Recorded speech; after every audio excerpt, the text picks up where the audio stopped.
300 kilometers south, is it? South? These words were the last communication ever received from a vessel with 4 people aboard sailing up the eastern coast of Australia. After that cryptic message, the vessel and the 4 souls aboard would disappear into the murky depths of mystery, though not necessarily the murky depths of the sea. This week on Cheeky Tales, I'll be taking us through a story of intrigue, with strange communications, weird decisions, and yes, of course, dog police work. This is the story of the mysterious disappearance of the sailboat Patanela.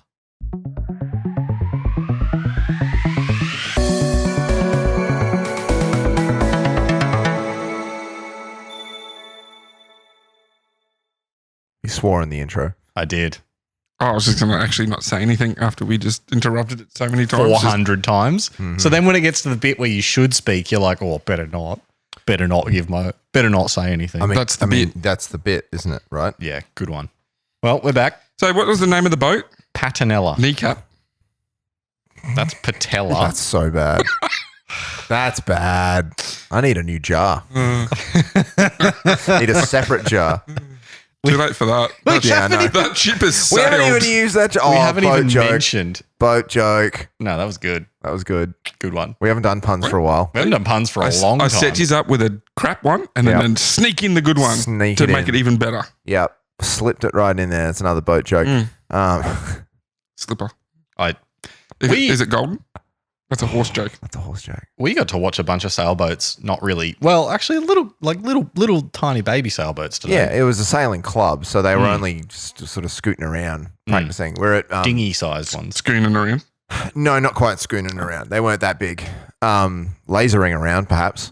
No, we were at Manly for lunch today. I thought you didn't like sailboats. No, I don't like sailboat racing. I think it's silly and boring. That's like saying that, like, I like darts, playing darts, but competitive on TV darts I think is silly. You know, like sailboat racing makes no sense, but sailing itself, you can't hate sailing. It's like one of the most important aspects of human development.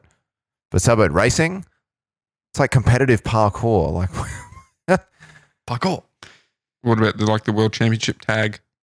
Oh, I don't like that. You don't like anything. There's also some nasty politics behind the world competitive tag, and I know way too much about it. Sorry, if there's no bagpipes or a kilt involved, you don't really care.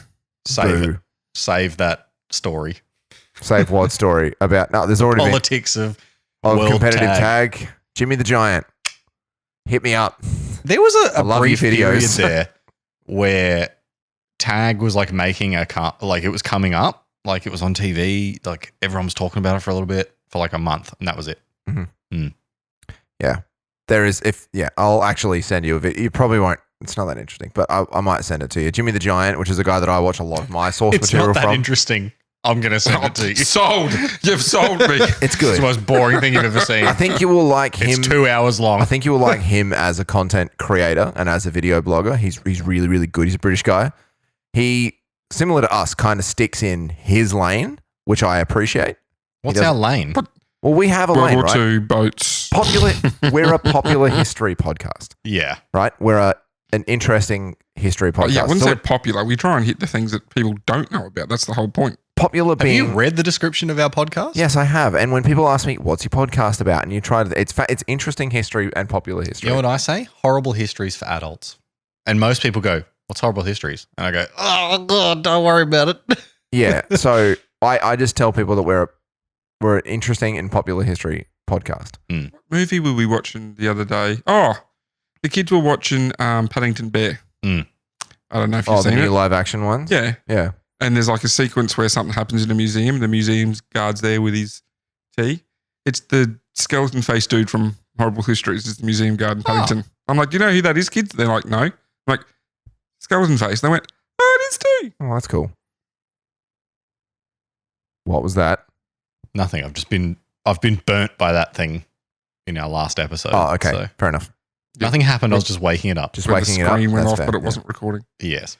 Apollo. He's back. Anyway, yeah, we have a lane, and he has a lane. I like that. I think you'll like it. Don't go through there, Kat. You're going to knock something out. If we go dark, hey, here he is. Hey, big fella. Speaking of Apollo, Creed. I know that's not Is what he's that, are, you named trying, after. are you boxing? Are you Boxing trying to slide reference, in? yeah. Speaking of Boxing. Apollo Creed, which we were not. Yeah. Apollo Creed, Played by, Michael B. Jackson. try again. Michael B. Jordan. No, try again. How about you just say it? No. You don't know, do you? No, I do know. It's just not worth He doesn't know. It's Carl Weathers. He passed away a little while ago. Oh, R.I.P. Yeah, he played Apollo Creed, not this Michael B. Jordan crap in the new movies. No one likes they're awful. They are good. They're good. No, I no. enjoyed Are you comparing the reboot crap to the original Rocky movies? Wow. Yeah, Sean, the original Rocky movies, once you got past 3, not great. But they are classics nonetheless. 4 is outstanding, but okay. Anyway, Anyway, boxing segue. I didn't like watching that. I knew it wasn't going to be great, but watching Mike Tyson just like slowly bumble around the ring, it was kind of depressing. I did see a video, and when I saw it live, like the first round, Tyson landed that first jab, and then for the rest of that round, I forgot how loud I this hope chair that is. came through. It's so loud. Sean was like trying to really quietly reach Yeah. down to grab his beer, and his chair's just like. Allow second demonstration. Yeah. He Tyson landed that first punch. yeah, and then Jake Paul did not want to go anywhere near him after that because I think that kind of shocked him a little bit. Yeah. And then I seen like a meme today. It's like, this is the moment Tyson realized he can't do this anymore. Otherwise, he won't get paid because it's like fair, square jab.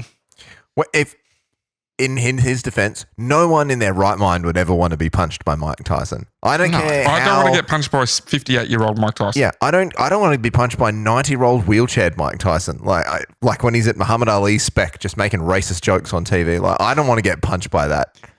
Muhammad Ali got real racist in his later years. I know. Real racist. There's a couple of photos I've seen where Tyson's throwing a punch and he looks like Tyson. Yeah. Right? Like Terrifying. he's got his eyes are all crunched up, his teeth are out. Like he looks like Mike Tyson throwing a punch. And I went, I'm glad it wasn't me. Yeah, But terrifying. It was not, and I know people are trying to make it like, oh, it was rigged.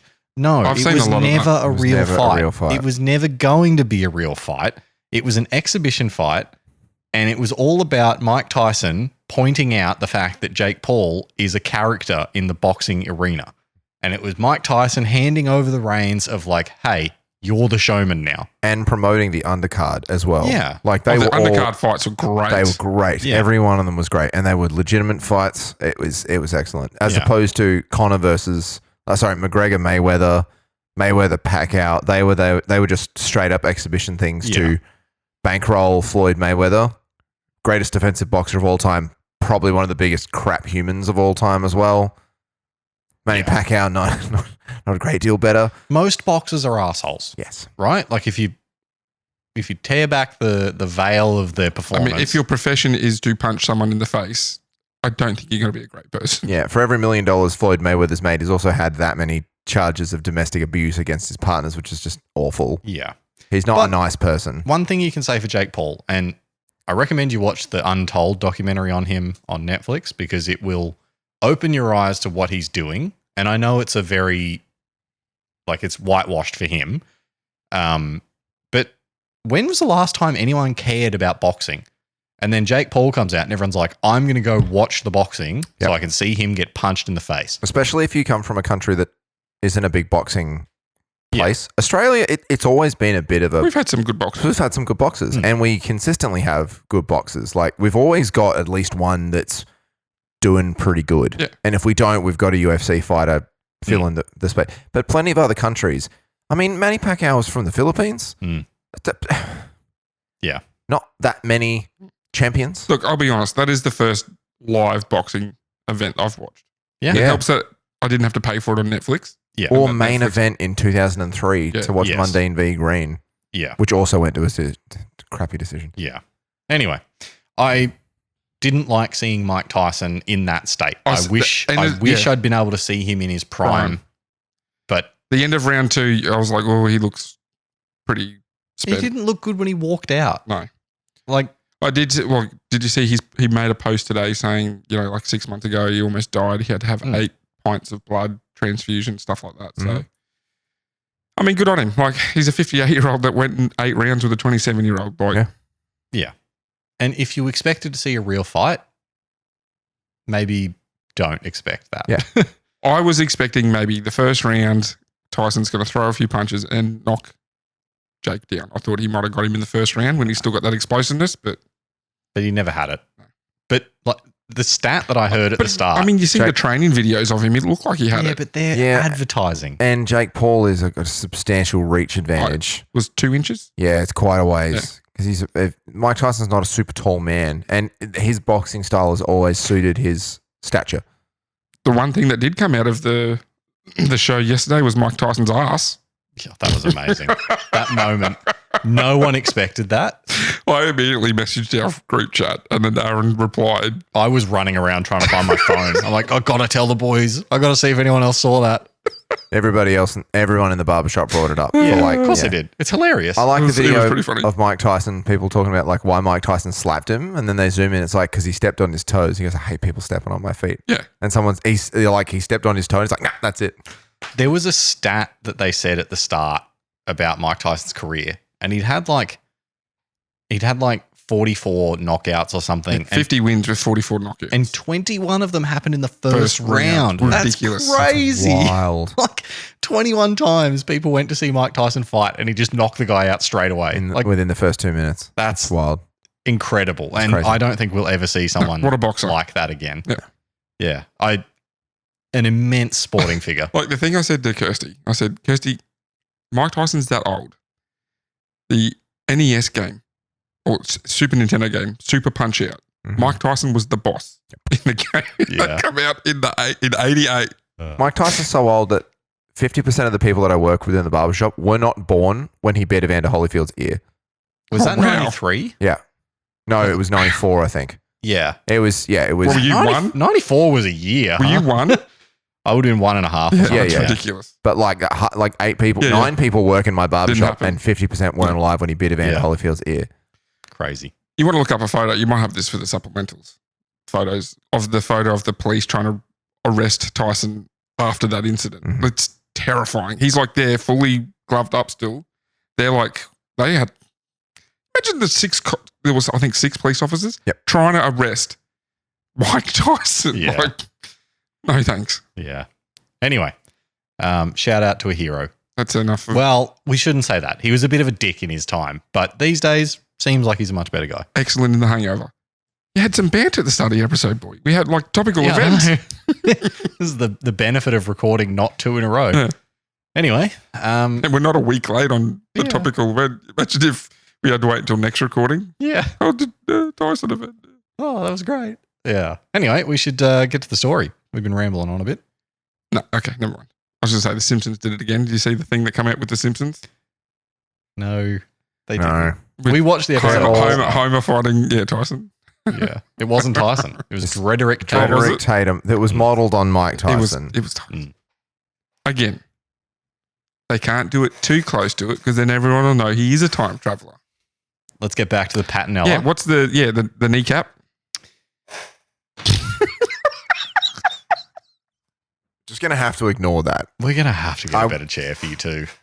Better chair, better microphone, mic stand. Yep. Across the board upgrade for Sean. Well, I mean, I provided my own cable and my own amp and my own headset. yeah. And I appreciate then provide your own microphone and chair. Mamma mia. Mamma mia.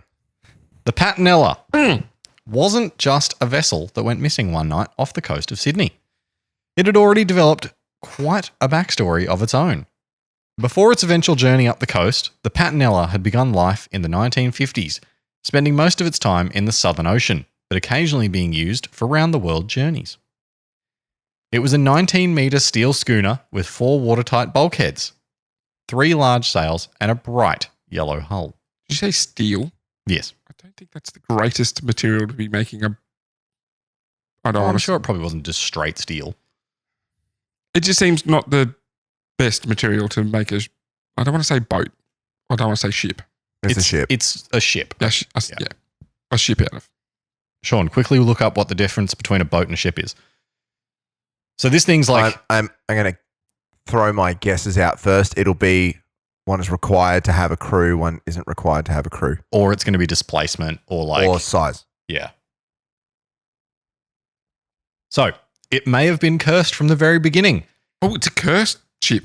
Maybe. Okay. As its builder made the claim that it was unsinkable. Oh,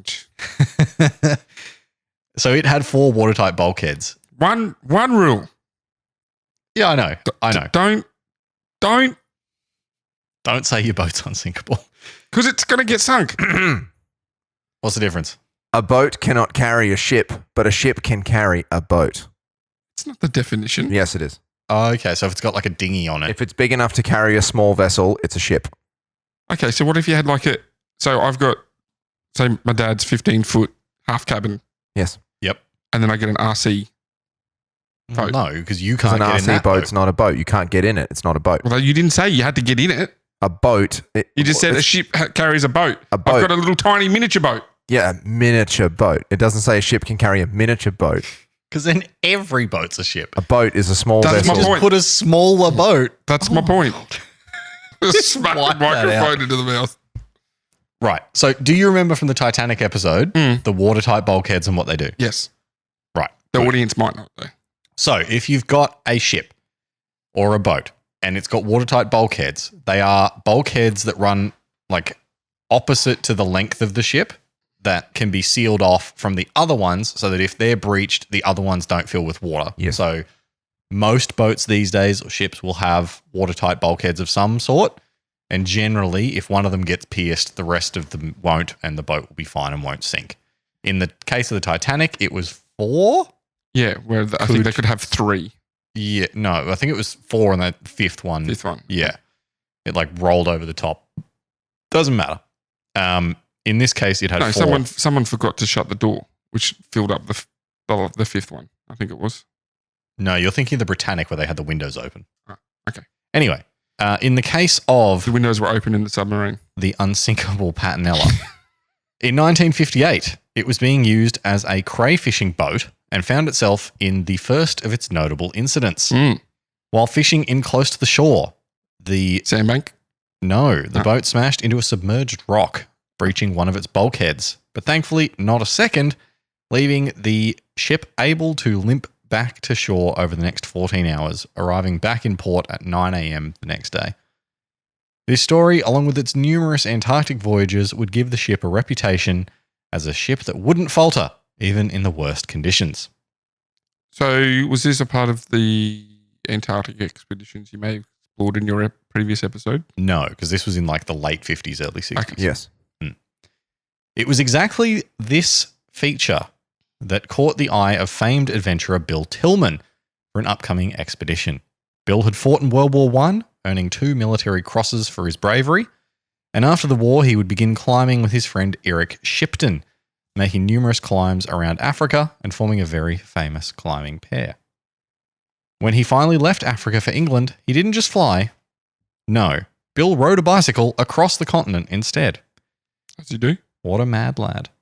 As he moved into the 1930s, he would start to become involved in the efforts to climb Mount Everest, doing reconnaissance that would eventually become the standard approach for summiting. So the approach that they use now is the one that this guy did reconnaissance for. Is it named after him? No. Did you hear that they reckon they found the guy? Like the one that apparently climbed Everest in like the 20s? Yeah, from the very first expedition, they reckon they found part of him. Mm. So they think they're going to be able to find his original body, and then whether it will have evidence on him. What? His original body. Yeah. Not his clone or his 'cause copy. they've found parts of him. They found Yeah, like I his know boot. what yeah. you meant. It's just still funny. Because they reckon he had a camera on him and Yeah. they never recovered the camera. Yeah, and this would shed light as to whether he actually summited Everest, which is interesting. Because there is a chance that they did Yeah. in like 1920 or 1930 or something. Decades. That's going to be another story. Yeah, decades before Sir Edmund Hillary and Tenzing Norgay. thank you. It was his episode. Don't look at me. You should know You that. should know that. No, That's pretty common knowledge. I don't know that. Where's Sir Edmund Hillary from? New Zealand. Thank you. What note is he on? NZ. What? What note is he on? It's the tenor, isn't It's it? the 5. Oh. I don't care. Mr. Edmund Hill. Is it the New Zealand 5? Because Yes. I don't deal with New Yes. Zealand money.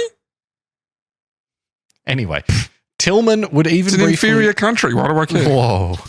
Righto, American John. Fuck everybody else except my country. MAGA. The center of the world revolves around me. I'm wearing a Packers jersey. They're Australian colours, thank you. That's why I'm wearing it, because the cricket starts next week. Australia v India, and there's a T20 tomorrow. That's why you're wearing a Green and gold. green and gold Jersey. Packers jersey, Yep. which has your last name on the Yep. back of it. Can't quite make the connection really solid there, but I see what you're doing. Well, the Packers are poo-poo as well as the Bengals, so that could be the reason I'm wearing it. Okay. Tillman would even briefly hold the record for the highest mountain summited with his successful ascent of the mountain Nanda Devi Ooh. in 1936. Can you say that name again for me, please? Nanda Devi Mm. or Devi. He would take a brief break from mountaineering to fight in World War II, earning a Distinguished Service Order and the keys to the city of Belluno in Italy, before returning to exploration, buying his own vessel, a relatively small boat called Mischief, and sailing the Arctic and Antarctic in search of new mountains to climb. So, What an adventurer. yeah, this bloke was, he was said He's a to, thrill seeker. he said that it was pretty common, like post-war, for people to be like, oh, I got a bit of survivor guilt, so I'm just going to do a bunch of stuff. Yeah, okay. So that's what this guy was doing. He was like, I'm just going to live for the guys that can't. Fair enough. Yeah. He would find a mountain on an island named Heard Island that would catch his eye. If you imagine a triangle made between Australia, Africa, and Antarctica, Heard Island sits smack bang in the middle of it. So it's pretty far from anything. Right. That means that it sits in the middle of the fearsome Southern Ocean, with its cyclonic winds and high seas, a tough place for any sailor to safely traverse. Measuring just 23 miles by 12 miles, Heard Island was almost entirely made of mountain, with the peak known as Big Ben sitting in the middle. So you said 23 miles. So what's that? About 30, 1.6 miles to 1.6 k's to a you said mile. about 35 Yeah, kilometers. 35, 40, yeah, by 12. It's not the biggest. Not big, and it's mostly mountain. Oh, Yeah, much of the mountain's covered in glaciers as well. And with That's it being cool. so small, most of them are washed by the sea. that's So, cool. They just end in the sea. Yeah, that's cool. That's Yeah. real cool. I'm going to have to Google Maps this place. It's pretty cool. Yeah. Unsurprisingly, the Wikipedia page on the Heard Islands, because there's a group of them. Do you want to guess the population? Oh, it's like 5 or 6. 13. No, it's 0. I don't Oh. even know why they bother putting it on Yeah. there. It's I thought there might and have they been. state the census year was 2000. I, Why? I thought there might have been like a research station there. So it was Yeah. like 13 or something. Wikipedia goes in the boring chart. Why do you have the population and the census date when the population is 0? Just What's- leave it Just blank. say uninhabited. Sean, what's the population of Wake Island? Of Wake Island. Which one's that? It's one of the little islands out in the Pacific that were like Oh yeah, an yeah. Air It's, Force base. it's an atoll. Oh, yeah. It's an atoll. Was it But- part of Midway? No, Midway was another Yeah. Pacific base, but I think Wake has a population because there's still a research base there, but it's very small. Because there's a couple of those like down in the Antarctic region. Its estimate is 0, but it states non-permanent residents of probably 100. Right. But it has 0 permanent I love residents. the estimate of maybe 0. But if Well, you it has 0. if you but- go Midway has a native or permanent residence there. Yeah. Anyway, with all of this considered, there wasn't going to be a way to get Mischief, his little boat, to the island. Nor would there be any way to, anywhere to anchor it while on the island. So it's going to be hard to get there. Couldn't anchor it while he was there. Tillman would then hear of the Patanela. I just had a really funny thought. What? We should be doing this episode while playing Sea of Thieves. So Tillman would hear of the Patanela and would use the vessel to reach Heard Island in 1965, eventually summiting Big Ben and making headlines around the world. Good job. It was clear that the voyage and summit had only been possible due to the hardy and reliable Patanela. The Patanela and Tillman would part ways after the voyage, but their story would be closer than anyone had expected. As we already know, the Patanela would disappear in the 1980s, but before that, Tillman had his own vanishing act to complete. So hang on. It disappears in the 80s. And when did you say it was built? It was built in the 50s. 50s. It's not too bad. But yeah, we started with Tillman back in there. Tillman was around for World War One. Yeah. In 1977, Tillman, at the age of 79, would be attempting to lead an expedition to Mount Foster in the Antarctic aboard the En Avant. The ship would leave Rio de Janeiro and never be heard from again. It would be presumed that the vessel was lost at sea with all hands going down with her. Would that have been in the Bermuda Triangle? No. Bermuda Oh, Triangle's sorry. up like the top of Bermuda. Sorry. Yeah. You said Rio de Janeiro. I was thinking, none of that. This would happen some 11 years before the loss of the Patanela, giving an eerie duality to the story of the man and the boat. The Patanela would continue to make headlines through the next decade as well. In the 1970s, it was owned by a man named Norm Hunt, and during an around-the-world journey, he found himself and the Patanela iced in Greenland Harbour, dodging icebergs for days before finally making it out. Later in the same voyage, Norm would leave the Patanela docked in Kenya, unattended for just 30 minutes, and when he returned, would find that the boat had been ransacked, with everything valuable gone. It might only be a little boat, but it sure did have a rich and storied history coming into the 80s. It was, however, only just getting started. So now we finally get to the actual voyage that we're talking about today. Dude, Bill Tillman wrote so many books. Yeah. So many books. He basically just spent his whole life doing cool stuff. He probably wrote them while he was sailing between. Yeah. Because back then it would have taken months to get anywhere. Yeah. And then he disappeared. Yeah, Aaron just said that. Yeah. It's crazy. Sean just reading up to that point. Oh, hey, did you know he disappeared? You know this bloke? Like, that's like the ship, man. He has so much information, trying to keep track of what he's saying and get ahead at the same. The list of stuff that Bill Tillman did is massive. Is massive. Yeah. Was his real name William? Probably. No, it was Harold. Billiam.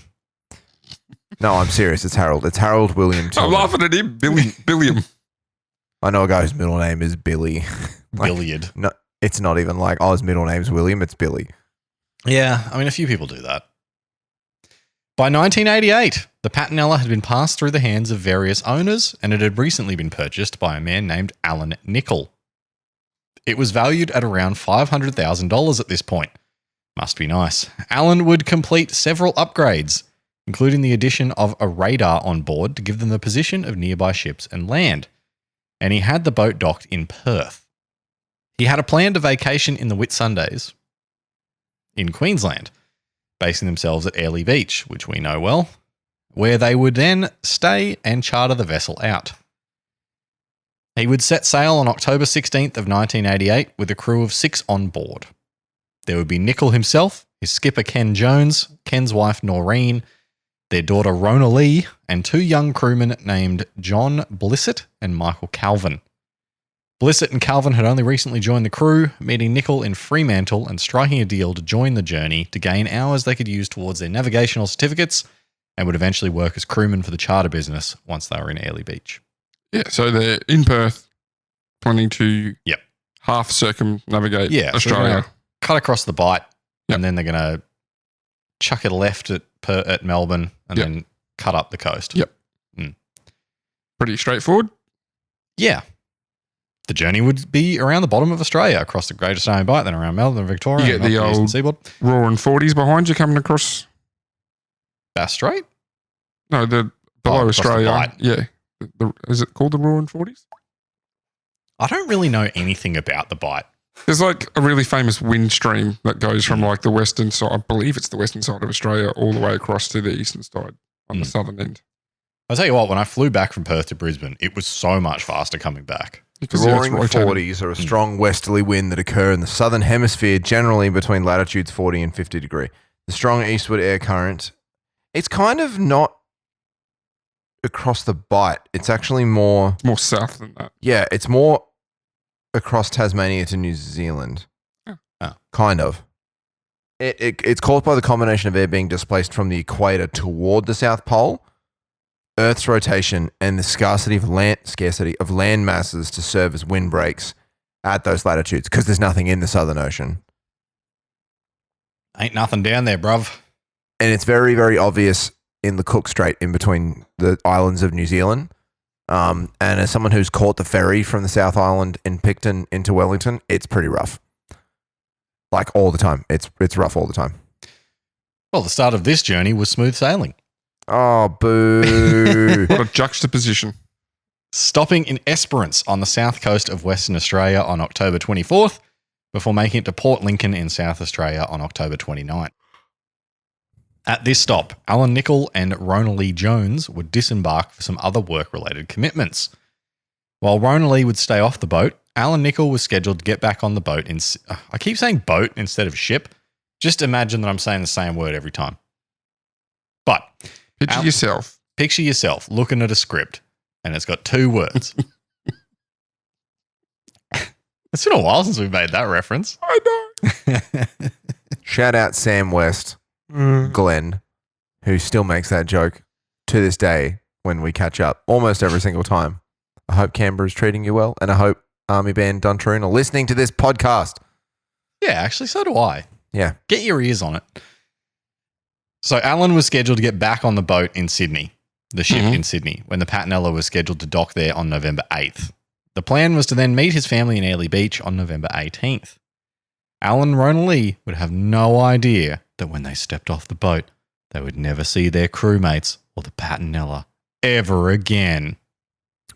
Foreboding. I mean, I kind of blew it in the opener. But on November 4th, Alan would receive a radio call from Ken claiming the boat was docked in Portland in Victoria and that they needed money to buy more fuel.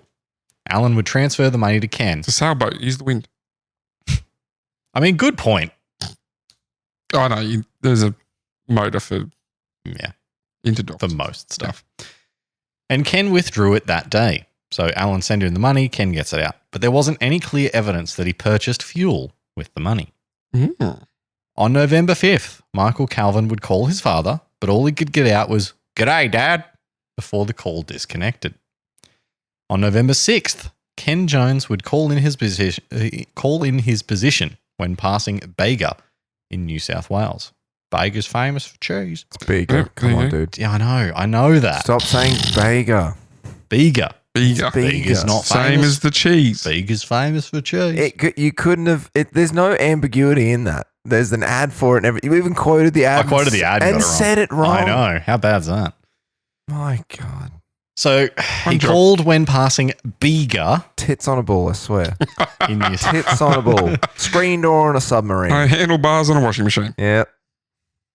When he called in his position when passing Bega in New South Wales before Patanela was spotted by a lighthouse keeper off Point Perpendicular. Perpendicular, sorry. At roughly 1 a.m. on November 8th, a call was received by the Overseas Telecommunication Commission from Ken Jones, stating that they were 10 miles east from Botany Bay. And he would say, "I believe we've run out of fuel. We've hoisted our sails and we're tracking out to the east, tracking about 080. Our intention is to tack out for a couple of hours, then tack back in. We may need some assistance in the morning to get back into Sydney Harbour." An hour after this message, Ken called back to ask for directions to the town of Moruya, 300 kilometres south of their current position. They got their directions, but then called back a few minutes later, this time with a lot of static, and made the call that was in the intro. 300 kilometres south, is it? South? This would be the last message heard from the vessel.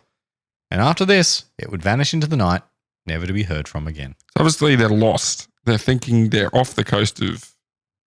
Where were they? Botany Bay. No, the town they wanted to go to. Moruya. Well, they said initially that they were off the coast of Botany Bay. Yeah. And that they believed they were out of fuel. But then sounds like he's confused that this town is 300 kilometres south of them. They might have... It sounds like they were thinking they were off the coast of it, thinking they wanted directions in. Well, no, because he knew he said we're outside Botany Bay. Okay. We believe we're out of fuel. We're going to do this. We're going to go out that way and then we're going to come back into Sydney Harbour. And then 10 minutes later, he's like, how do we get to Moruya? Yeah, which is 300 k's south. That's what's confused me. Like they knew where they were, but then they're trying to get somewhere else. Like why not just go into Sydney Harbour? Right? Or why not just do what you said you were doing? Yeah. Yeah.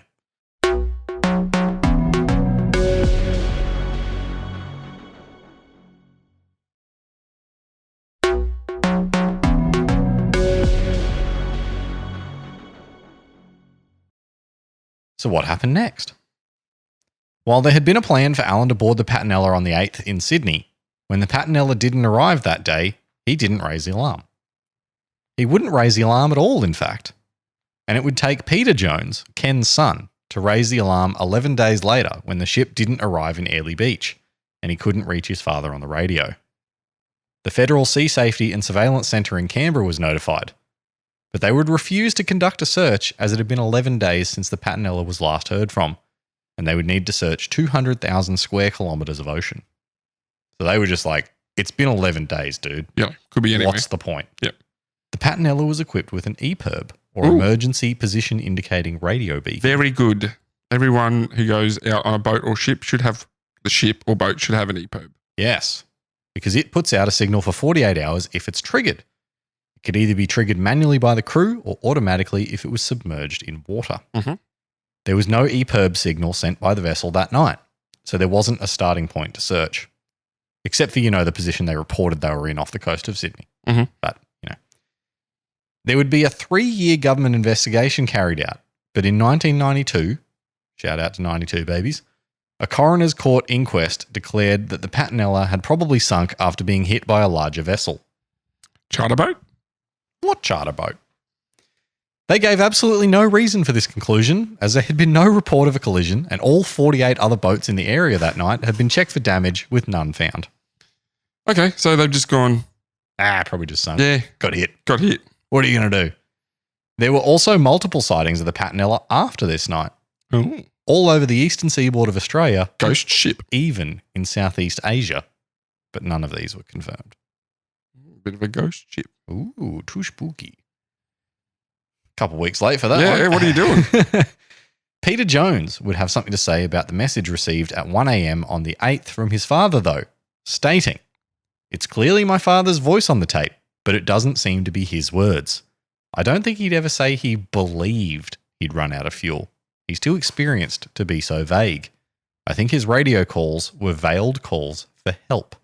Oh, man, that's some speculation. But it makes sense, right? How do you believe you're out of fuel? You're either out or you're not. So he's... Sometimes you just say things that they're just added words as part of emphasis. When you're talking on radios, often you'll find a way to draw out the message so that it becomes clearer. Same thing if you're shouting at someone from further away, you don't say the words as short as you would say them if they're in front of you. You say them longer to make sure that they're understood clearly. But he's saying that pirates. So, well... Or the ship's been hijacked. But that's kind of the insinuation. What he's implying. Yeah. So Peter definitely thought that something fishy was going on. But it didn't seem as though the authorities... There was no fishing happening. You don't know that. They might have been fishing. No, I don't think so. It didn't seem as though the authorities wanted to put in the time to investigate properly. Alan Nichols also stated that he didn't believe that the Patanela could have run out of fuel, as its 3,500 litre fuel tanks were filled at the start of the journey, with additional fuel being added along the way. Although there's no evidence they actually did purchase the fuel. He just wired the money. He got for the money fuel. and he withdrew the money. There's no evidence he actually bought fuel. Yeah, they're already hijacked at that point, and that's what they were getting the money out for. Potentially. Potentially. 6 months after the disappearance, on May 9th of 1989, fishermen 30 miles north of Sydney discovered a barnacle-covered life ring floating off the coast. After they wiped away some growth, they found that it was adorned with the name Patanela. The ring would be sent to Sydney University for testing, and the marine biologists there would conclude that the growth on the ring indicated it had been in the water for only 4 weeks, which could mean that the Patanela wasn't sunk, as the authorities claimed. Oh, it was still sailing around. But instead, went Kiwi for a minute there, but instead had still been afloat until at least April of 1989. Alan Nicholl also stated that the life ring had to be manually removed by the crew and wasn't something that could just come loose and fall off. They're trying to breadcrumb it. If they're still alive on the boat, breadcrumbing it. The marine biologists also stated that they were able to determine that the marine life on the ring indicated it had been in the Coral Sea when it entered the water, and that it was likely that the ring had drifted from a point near Cooktown in northern Queensland, further north than even the intended destination of Airlie Beach. Way further north than Airlie Beach. To back this theory up, 2 of the sightings of the Patanela mentioned before were at the Rockingham Bay, in Rockingham Bay in March of 1989, and then at Fraser Island on June 9th. Both locations being between Taringal and Cooktown. So, Sorry, what island was it? Fraser Island. What's it called now? Kagari. I can't pronounce it. Kagari. Yeah. I mean, back in 89, it was Fraser Island. Yeah. I got to pee. Please bear with us, audience, as Aaron goes to the little boy's room. Have a wee wee. Do do do do do do do do do do do do do do. I hope it doesn't come through the microphone because that'd be awkward.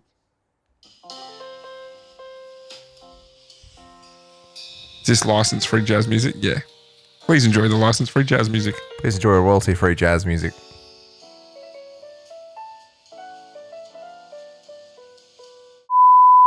That was royalty-free jazz, by the way.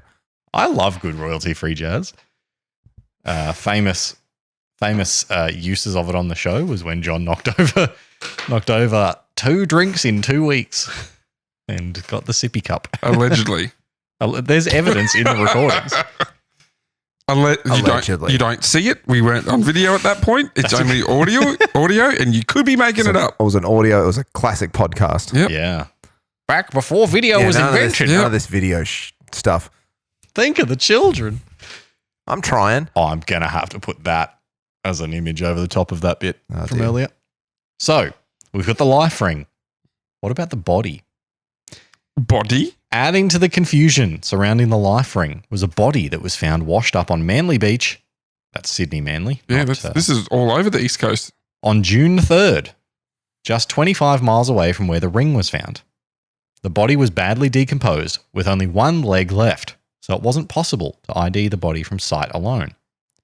It was determined to be between 175 to 180 centimeters tall. I thought you were going to say years old.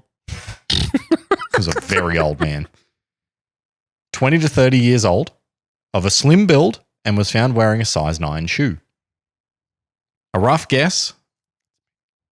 Well, no, you're here. We know it wasn't you. But you could have just described me. You wearing size 9 fat as well. Yep. Fat foot. Not wide, fat. Fat. A rough guess given by the police put the body in the water for 4 weeks, which isn't too far off the estimate around the life ring. The estimates around the body lined up closely with the build and age of Michael Calvin, one of the young men who had been on board the Patanela when it went missing. Police would request his dental records, but there is no mention of whether it was a match or not for the body, so we have to assume it wasn't Michael's body. All things considered, with the life ring... 8 seasons of Bones, and somehow we still can't identify this stuff. Come on. How good was Bones? So good. It's in the bones. Also, if you go back and watch that show... Currently doing. The first episode, they just like everyone's just known. Yep. Like there's really very little I love introduction. it. They just roll in with just like, oh, all these characters already know each other. Yeah. You just need to know what's going on. And later on, you find out why they're all interconnected. Yeah. That's such a great way to do a show. All things considered, with the life ring, the sightings, and the complete lack of evidence of anything actually happening to the Patanela, there is definitely a mystery that's afloat here. Oh. Yeah, I'm making a new jar. It's just going to be the crap joke jar. Why was that crap? That was pretty crap. That was all right. Bad pun jar. That'll help us buy new equipment. The bad pun jar is going to be puns good. are the best puns. Yeah, that's a good point. Would we like to investigate the failure of the police's investigation? I don't know. No. Well, too bad. I'm doing it anyway. Oh, what the why ask? It's my episode. As mentioned before, the police and government investigation was pretty poor. I think you said they were A dog. okay. Didn't have much wind in its sail. Good one. Well, it had tons of wind. They just didn't bother to go anywhere. They didn't put the sails up. Because they were full of hot air. Were they dragging the anchor on the investigation? That's good. That's a good one. That's a good one. Yeah, actually, good job from both of you. Thank you. Proud of you. The theory proposed by the investigation was that the ship had simply sunk after being hit by another vessel on 8th of November. Yep. That theory's got a pretty leaky hull. Yeah. There's leaks all through that theory. Leaks all through that theory. Yeah. Good job. The This- Disney Cruise Line is just Mickey's got no time for you. It was actually the test of the Disney cruise liner. So it was actually just like a commercial ship with pallets on it that eventually became the Disney. Yeah, cruise. right. The other day, like at Walt the Jr. sunny was tested. coast, looking out at where they do like the staging for all the container ships, those things are huge. Oh, yeah, they're massive. Yeah. You see them out in the horizon, they're like this long. Yeah. And it's on the Yeah, horizon. you can make out what it is. Yeah. You're like, what? How far away is the horizon? Like 15 Ks or something? 15 nautical miles. Yeah, miles. So that's like Nautical. 25 or something. Sean. Yeah, Version. they're totally. Oh, jeez. All right, you do that. So that was despite there being, they made this assumption that it was hit by another boat, another vessel, despite there being no evidence of damage on other ships, and the fact that the Patanela had a radar on board, specifically to help avoid this kind of incident. True. It was upgraded to. There was also never any debris found aside from the life ring. Yes, Sean. It's Slappy's science time. It's not science this week. It's Science, maths. bitch. It's maths. Yeah, maths, fellas. Maths, homies. Yeah, math. Maths. Yeah. Well, there is one mother. Samuel L. Maths. Jackson. Yeah. Just three boys talking about maths and one cat. What about debating maths? One 1 mile. One. That was of appreciation for that joke. All right, get on with it. 1 mile is 0.869 nice nautical miles. So 1 mile is point. is 0.869 Okay. nice of a nautical mile. Okay, yep. Why So didn't how- you just go 1 nautical mile is 1 point? Because that's the way I've done Too my easy. conversion. I've done it the other way around. So 15 nautical miles to the horizon is 17.2617 miles, or 34 kilometers. No, 31 kilometers. Boys, we've got 3 pages left. We've got to get through this. 27.78 kilometers. It's not really that far. That's the horizon. When you're at sea level. When you're at sea I know, level. at sea level. Yeah. Do you mind? How many Like pages have we got left? 27 kilometers. 3. How long we got? We've been going for an hour. What? All right. We're going to have to do the whoosh. We're going to whoosh this down this episode. No, like 27 kilometers. Yeah. Like if you were to stand still and I was to run, it wouldn't be that long until you. Sorry, 27 kilometers. No, John's right. That's not that long. 2.5 hours. A bit longer. 3 hours. All right. Oh, okay, not run. Just jump in a car and just. I have run further than that. It's not that far. Sure. I'm not saying I'm going to You be should any world after, record. After the episode, I'm not going to make fun of him here, but you should ask Sean about 2 of his most recent running experiences and how they ended. Not really. Not going to talk about my marathon. Did We're you- going to talk about those. Did you poo yourself? No, I didn't put myself. Sorry, Chiquitos. I have done a marathon. No big deal. It was awful. Worst day of my life. Yeah. Don't do a marathon on pure gumption with no lead up training. You can. Oh, here we go. Barney Stinson. You can't. Yeah. No, seriously. I Barney Stinson Oh, it. I got stuck on a train and my legs didn't work No, anymore. I had It's to wear crazy. I had to wear compression pants to bed, Oh. so I couldn't get up and go to the toilet. I was sleeping on a swag on top of milk crates at the time, though. So I was in the bush, and I wanted to keep my swag off the dirt. So I found enough milk crates to make a bed out of milk crates. It was awesome. I had a desk as well. It was great. Were you homeless? Like No, I was in the army at the time. I was on a thing. a little bit. So, yeah. I was on a thing. So, of course. So, aside from the terrible idea of the ship being hit by Sure. another boat, And the Yeah. terrible idea to have this many pages in a script. it's 10 pages. It's Cut one it. of my longer ones. It's 3,800 words. Spit. With the ring, the police had dismissed the evidence and misrepresented it later, stating that there was evidence it had been in the water for 6 months, based solely on the fact that the fishermen had rinsed something off to see the name. They also completely failed to mention the body that had been found at Manly Beach and have never been able to publicly answer the question of where that body came from, or who is it, or what's it related to. It was missing a leg. Missing a leg. So, like, No. All I had left was a leg. No, it was a whole body missing a leg. I thought it said all I had left was a leg. One leg left. Don't worry, it was poorly written. Was Body it- with missing leg. Sorry, Was it the right say leg? that one more time. Yeah, Script was poorly written. poorly written. Thank you. So, assuming it's been nibbled on. Yeah, or it's just come off. Decomposed, yeah. Yeah. As mentioned earlier, they also failed to complete any search for the vessel, even after determining that it must have sunk east of Botany Bay. Considering the investigation never looked at any other locations, it seems they could have simply searched a much smaller area for evidence that could have proven their claim. Without the search, there is also no way of proving that any other sort of disaster hit the ship, as without any debris, there is no possible theory that can be raised.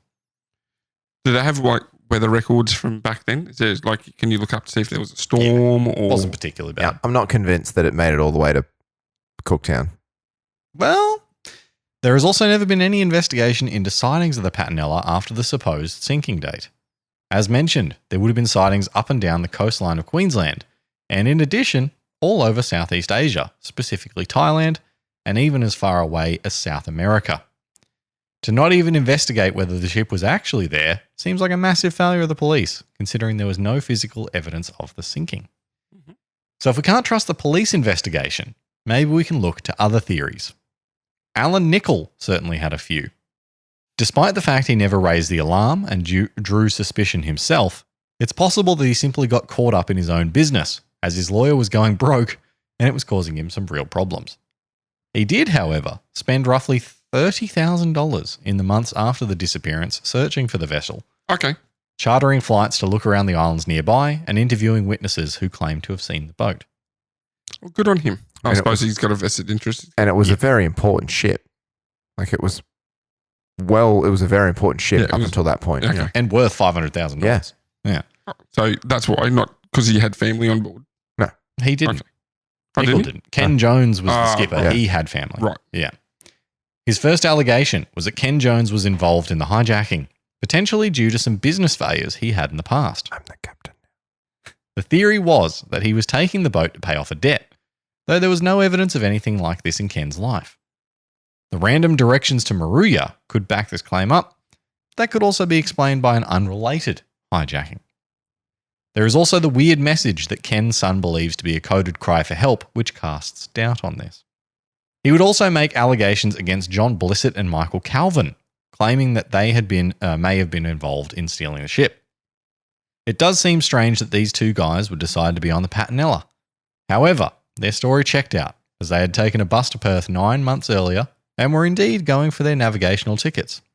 They had simply met Alan by chance and worked out an opportunity to gain experience. There was also a message in a bottle found on October 26th, 1988 in Eucla. Actually, it's 2008. It was later. I hope that someone gets my Message in a bottle. Message in a... That's a banger of a song. It's a good song. So this bottle was found. It was in like 2005 or something. I've got the date wrong. 2007. Thank you. Dated October 26th, 1988. And it said, "Hi there, out there in the lonely Southern Ocean, and thought we would give away a free holiday in the Whitsunday Islands in North Queensland, Australia. Our ship is travelling from Fremantle, Western Australia to Queensland to work as a charter vessel. See you soon, Jono." Yeah, If- right. That's exactly what they were doing, wasn't it? If they had planned on stealing the ship, why do that? Yeah. It wouldn't exactly be a reliable alibi, and it may never be found. It feels like the work of guys out for an adventure, not those that might be up to nefarious business. Nicol's most plausible allegation was that the boat had been hijacked and stolen by drug runners. The Patanela was well equipped, as mentioned earlier, and was well suited to long trips. Nicol alleged that an unknown group hijacked the boat to use the Thailand to Queensland drug smuggling route, and that the sightings of the boat backed this theory up. Yeah, okay. So it's in the 80s, so this would have been... Oh, there was quite a large drug. There always is. It's just Mhm. whether it's public or not. Well, I think it was pretty well known at that time in Queensland. There was quite a lot of Corruption. corruption, yeah. It was most often seen in open water and never in populated ports. When seen docked, it was always in remote areas only accessible by four-wheel drive, indicating a desire to stay in a low profile. Is that the sightings after the... After the Yep. supposed loss, yeah.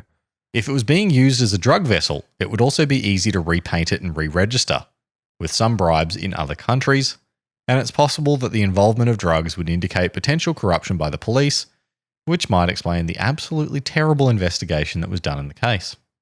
And as we just said, there's plenty of corruption in the police in 1988. Oh, yes.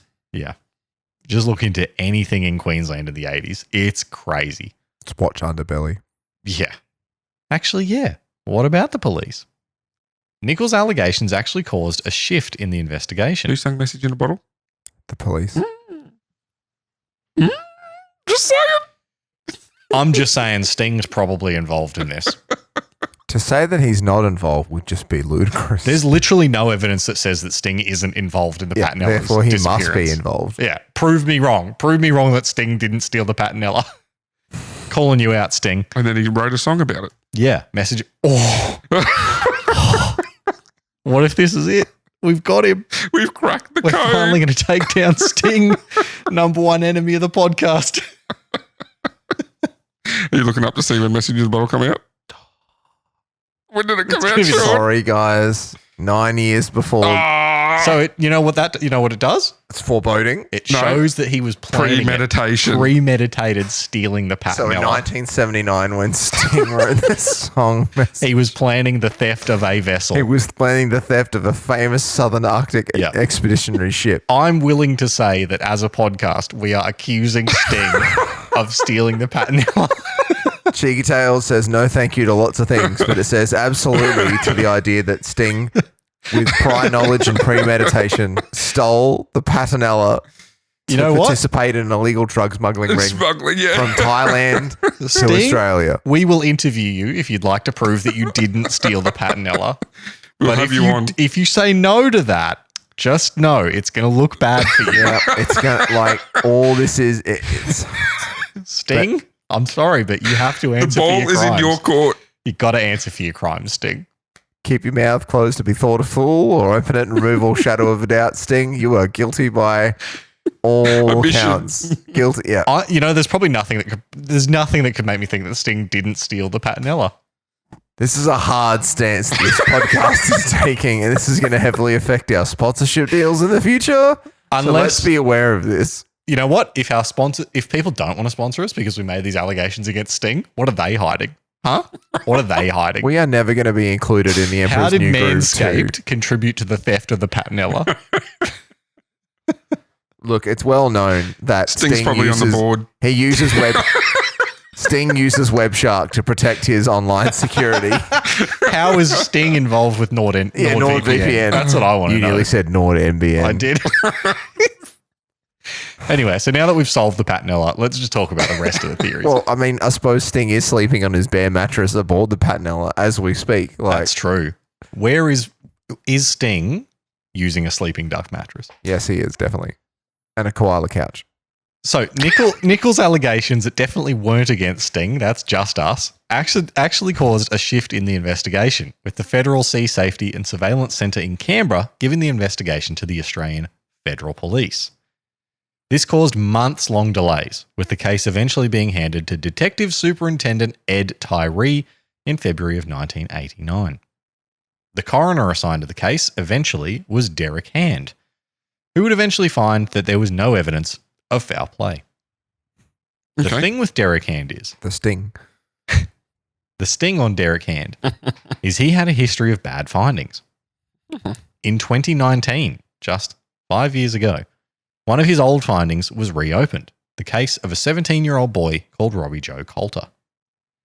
On January 1st of 1989, Robbie Joe left a New Year's Eve party to walk home. He was last seen walking alongside the road shortly later, but went missing after that. 2 days later, he was found in a nearby river, weighed down by 21-kilo bricks, Ooh. with his hands tied behind his back and fastened with bolts. There was suspicion that this was drug-related execution. Oh, I thought you were going to say it was suspicion of foul play.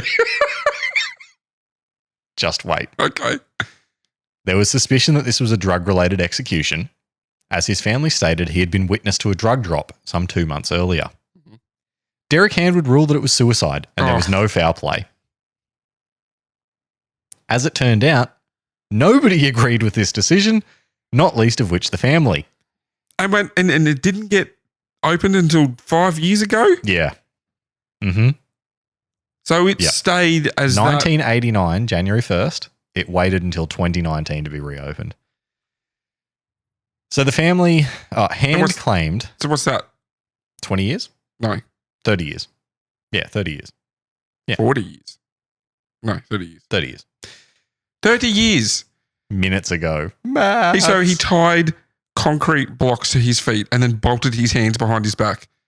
Hand claimed he was probably drunk and it was a practical joke gone wrong. Okay. I'm no detective, I know. but that's some bullshit. And you know what? This isn't like 1800s detectives or like early 1900s. This is a guy in 1989 saying this. Coulter wasn't said to be drunk that night. He left alone and there was evidence that he had made it back to his apartment before going missing. With this case in mind, it's no surprise that others in the AFP didn't agree with Hand and Tyree in their decisions around the Patanela either. Other AFP agents publicly stated their belief that something criminal had happened, citing the evidence of the sightings and the life ring. Tyree had this to say about the sightings of the vessel. Inquiries into various allegations insinuating that the Patanela is afloat and involved in criminal activities are unable to be substantiated. And he had this to say about Nicol. The allegations made by Mr. Nicol were without apparent substance. It was considered that he had reported the suspicions of criminal conduct in order to initiate further activity by authorities to extend a search for the vessel after frustration with the perceived inactivity on the part of the various agencies to investigate its disappearance. So essentially, he's making allegations to make us do something. Which, yeah. Yeah. Because you're not doing anything. Yeah. So despite their lack of action and despite their comically bad findings, Tyree took a shot at Nicol for maybe suggesting the cops were shit. Hand got in on the action as well, absolutely insulting everyone that disagreed with his findings after they were released by giving Tyree a commendation. He had this to say. The investigation by Superintendent Tyree required sustained determination and dedication over a period of 3 years. The superintendent displayed remarkable police, technical, and human skills so necessary to coordinate a national and international investigation. I honestly believe that the end product was a result of the superintendent's resourcefulness.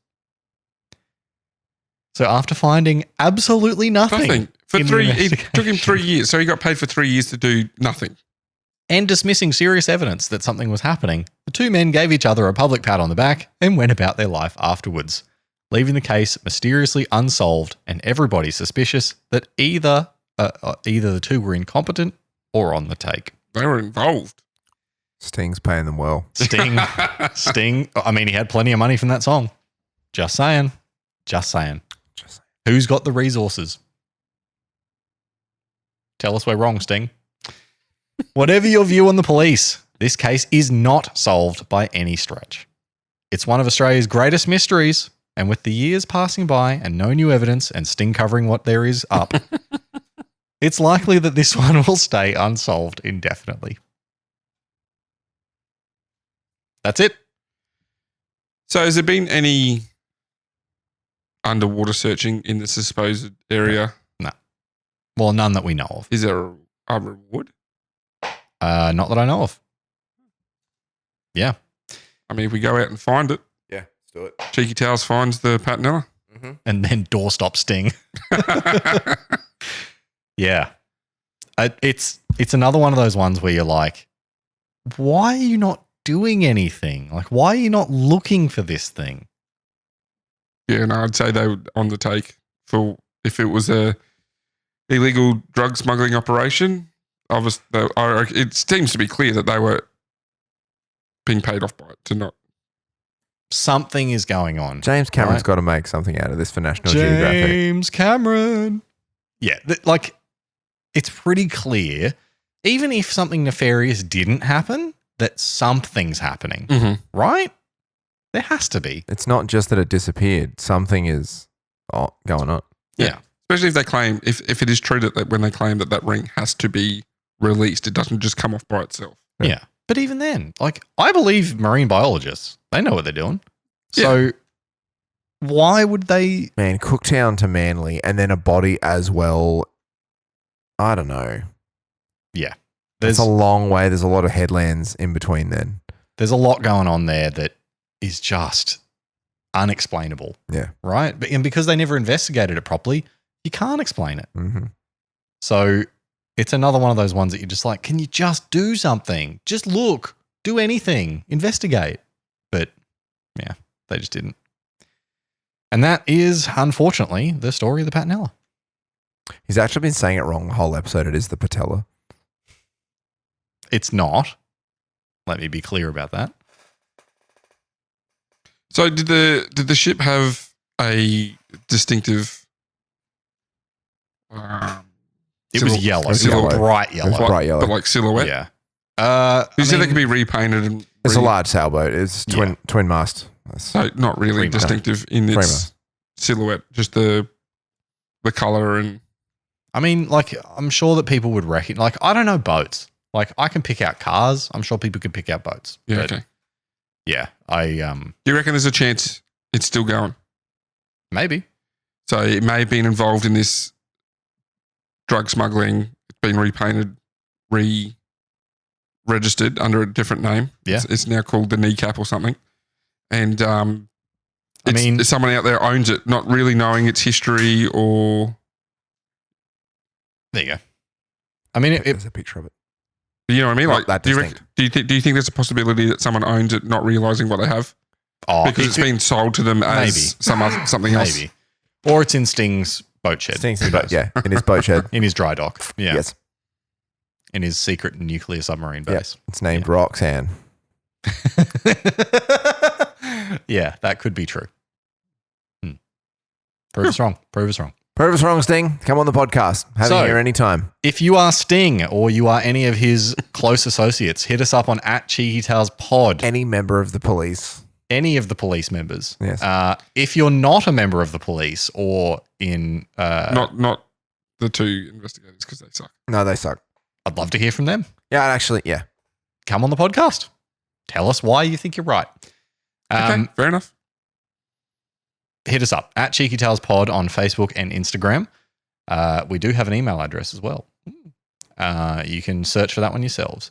But we post supplemental little images and stuff every week, and we're hoping to be a little bit more active soon with maybe some crowd interaction. But Yep. If you are playing Call of Duty and you see someone with a clan tag CT Pod, it's one of us. Or our friend Cheesy. oh, that's what I was going to do in the middle of this episode. I'll keep that for another day. Is call Cheesy to see if his shirt's off. Yeah, Yeah. just a spot check on Cheesy to see if he's got a shirt on. Yeah, It's important. it's not. But anyway, we've been going long enough. Any final thoughts? No. Okay. Drugs. It's probably drugs, Probably right? drugs. Yeah, that feels like the most, like all the information kind of heads to that point. Or it just sunk. Like ships sink all the time. But it wasn't hit by another vessel. No. So So if you say it was drugs and because there was one body, do you think there was other bodies out there?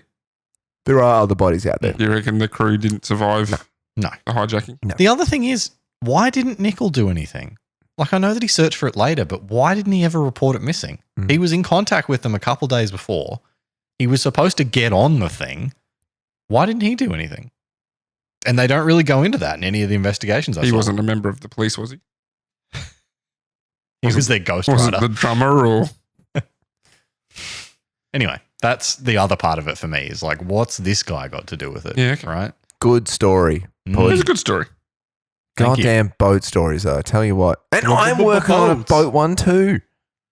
I actually John didn't Boy, know. are you working on a boat one? No, I actually didn't know that story, so it was a good one. I do have some in the bank that I could do. Yeah. Submarines count. I have Yep, a submarine submarines. story I could do. Submarines count. If it floats, it's a boat. But anyway, we will see you in another fortnight.